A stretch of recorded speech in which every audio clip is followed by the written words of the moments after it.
अरे अब सुंदर खूबसूरत बीवी की चाह किसे नहीं होती, लेकिन क्या हो जब बीवी की खूबसूरती ही पति के लिए सर दर्द बन जाए। देखिए जरा। चलो ना कहीं घूमने चलते हैं। हमारी शादी को इतने महीने हो गए हैं और हम दोनों कहीं घूमने नहीं गए। बाहर तक नहीं निकलने देते हो। चलो ना। अब आज नहीं, फिर कभी चलते हैं। आज ना मुझे बहुत काम है।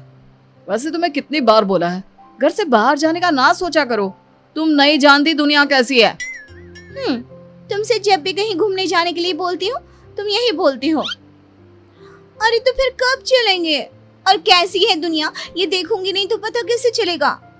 स्कूल से निकली ही थी कि पापा ने बालिग होते हुए भी शादी करवा दी। कहीं जाने को कहो तो कहते थे दूल्हे के साथ जाना, और अब दूल्हा भी ऐसा ही मिला है। पत्नी को रोता देख पति को दया आ जाती है। सच में आज बहुत थक गया हूँ। ऐसा करता है कल चले? ठीक है, लेकिन कल के बाद कोई बहाना नहीं, समझे ना। पति परेशान रहता है। सोचता है भला की खूबसूरत बीवी को अगर बाहर ले जाएगा और कहीं दुनिया की नजर लग गई तो? अरे कोई मेरी बीवी को बहला कर मुझसे दूर कर देगा तो क्या? अगले दिन दोनों पति पत्नी घूमने जाते हैं तो उन्हें कुछ आस पड़ोस की औरतें देखती है। अरे आज दीपक और उसकी लुगाई की सवारी कहाँ जा रही है? अरे आज तो गली में चांद निकल आया, वो भी दिन में। और कहाँ घूमने जा रहे हैं? शादी हुई इतने महीने हो गए हैं तो सोचा आज एक साथ घूमने चले। क्यों, गलत है क्या उसमें? अरे इतनी सुंदर बीवी के होते हुए कोई कैसे घूमने ना जाए? आखिर पूरे गांव को भी तो दिखाना है कि गांव की सबसे खूबसूरत बीवी मेरी है। क्यों दीपक, सही कहा ना? नहीं काकी, ऐसी कोई बात नहीं है। कौन अपनी बीवी की खूबसूरती की नुमाइश करता है? अरे तो क्या हुआ अगर वो सबको दिखाना चाहता है। वैसे भी हर आदमी की किस्मत थोड़ी ना होती है दीपक की किस्मत जैसी कि सबसे खूबसूरत लड़की उसकी बीवी बन जाए। काकी ऐसा ना बोलो। मैं जितनी खूबसूरत हूँ ना, मेरा दीपक उतना ही समझदार और सुलझा हुआ है। उसने मुझसे शादी मेरी खूबसूरती देखकर थोड़ी ना की थी, अपने लिए मेरा प्यार देखकर किया। क्यों दीपू, सच कहा ना मैंने? हाँ बिल्कुल सच मेरी बुलबुल। कुछ दिनों बाद पति अपने दफ्तर काम पर जाता है। मैंने सुना है वो अपना दीपक नहीं है, उसकी शादी हमारे गांव की सुंदरी कोमल से हुई है। क्यों सच्ची? ऐसी बात है तो दीपक की तो लॉटरी लग गई। अरे क्या किस्मत है उस लड़के की, इतनी अच्छी नौकरी और घर में सुंदर सी छोकरी। अरे लड़के की तो लाइफ सेट है। किस्मत चमक गई है दीपक की शादी के बाद से। अरे कैसे ना चमके, सब कोमल की वजह से, नहीं तो तुम्हें लगता उसे कोई पूछता भी होगा। हाँ ये तो सही कहा, जिसकी बीवी कोमल जैसी हो उससे कौन बात नहीं करना चाहेगा।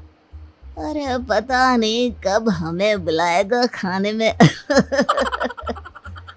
दीपक अपने साथ काम करने वालों की बातें दूर से सुन रहा था। उसे अजीब सा फील होता है कि लोग उसके बारे में क्या क्या बात कर रहे हैं।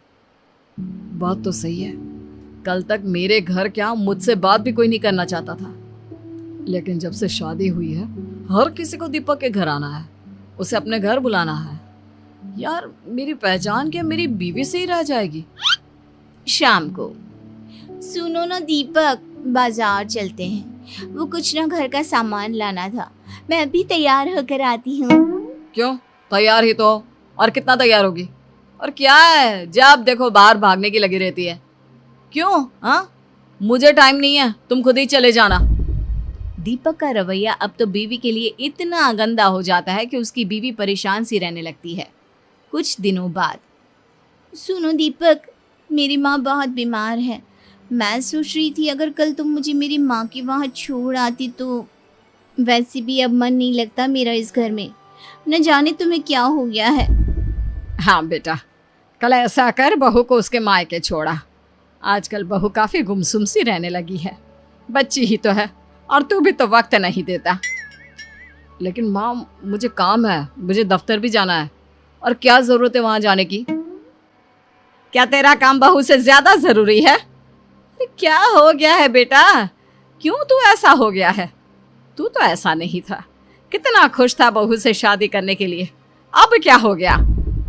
हाँ दीपक, मैं कुछ दिनों से देख रही हूँ तुम कुछ अजीब सा बर्ताव कर रहे हो। क्या हुआ? मुझसे कोई गलती हुई है जिसका तुम्हें बुरा लगा है? अरे मुझे क्या हो गया, और मैं कौन सा जरूरी हूँ कि मुझे कुछ हो और उसका किसी पर असर पड़े। कोई बात नहीं है, मुझे बस टाइम नहीं है, तुम खुद ही अपने मायके चली जाओ, और अब मैं इस बारे में किसी से बात नहीं करना चाहता। पता नहीं क्या हो गया है इस लड़के को, पहले तो ये ऐसा नहीं करता था। वही तो माँ जी, मुझे भी समझ में नहीं आ रहा कि ये ऐसे क्यों बात कर रहे हैं। पहले तो कभी ये इतनी छोटी छोटी बातों पर गुस्सा नहीं करते थे। अगले दिन बीवी अपने मायके के लिए निकल रही होती है कि वो पति से मिलने उसके दफ्तर जाती है। पता नहीं, शायद ऑफिस में कोई प्रॉब्लम हो। माँ से मिलने तो जा रही हूँ, लेकिन एक बार इन्हें बता देती हूँ। कल से तो बात भी नहीं की है इन्होंने। बीवी जैसे ही ऑफिस में जाती है सभी उसे देखने लगते हैं। तभी वो पति की कैबिन में जाती है, जहाँ अब तुझे क्या हो गया? तू अपनी बीवी से बात क्यों नहीं कर रहा? भला कोई अपनी इतनी सुंदर बीवी से नाराज रह सकता है क्या? वही तो, तू हमें बता, जो भी बात है हम तेरी मदद करेंगे। अरे क्या मदद करोगे जब परेशानी की जड़ ही मेरी बीवी है? ये सुनकर बीवी के पैर के नीचे से जमीन खिसक जाती है। लेकिन वो कैसे? तेरी बीवी तो सुंदर है और तुझसे बहुत प्यार भी करती है, तो परेशानी कैसी? उसकी खूबसूरती ही तो परेशानी है। मैं जब भी उसके साथ कहीं जाता हूँ ना, तो लोग मुझे ऐसे देखते हैं जैसे पता नहीं क्या देख लिया हो। शुरू शुरू में तो मुझे अच्छा लगता था, लेकिन जब लोगों के मन की बात जानी ना कि असली बात क्या है, तब मुझे बहुत बुरा लगा। लोग मेरे बारे में एक ही चीज़ सोचते हैं कि मेरी कितनी अच्छी किस्मत है, मुझे कोमल जैसी खूबसूरत बीवी मिली। लोगों को यकीन नहीं होता कि मेरे जैसे को कोमल जैसी बीवी मिल सकती है। लोगों को ऐसा लगता है कि मैं कोमल के लायक नहीं, मैंने कोमल को फंसाया है। सब जगह बस कोमल कोमल कोमल। कोमल के आगे तो मेरा कोई वजूद, कोई पहचान ही नहीं है। अगर कोमल मेरी बीवी नहीं होती ना, तो आज मेरी जिंदगी ऐसी नहीं होती। मुझे कभी कभार ऐसा लगता है जैसे मैंने अपनी जिंदगी में कभी मेहनत ही नहीं करी, सब काम कोमल की खूबसूरती ने करा है। मेरी मेहनत की तो कहीं बात ही नहीं आती। कोमल पति की बात सुनकर रोने लगती है। तभी उसके दोस्त की नजर कोमल पर पड़ती है। अगर सारी परेशानी की जड़ मैं ही हूँ, तो मैं अपना चेहरा प्लास्टिक सर्जरी से खराब करवा लेती हूँ। हाँ, यही ठीक होगा, और अच्छा ही हुआ तुमने सुन लिया, वरना मैं तुम्हें ये सब कभी नहीं कह पाता। कोमल वहां से जाने लगता है कि रुकिए भाभी, कैसी बात कर रही हैं आप? सभी दोस्त मिलकर पति को समझाते हैं और फिर मुझे माफ कर दो। पति के लिए पत्नी की तारीफ और पत्नी के लिए पति की तारीफ ही असली सफलता है। मुझे माफ कर दो।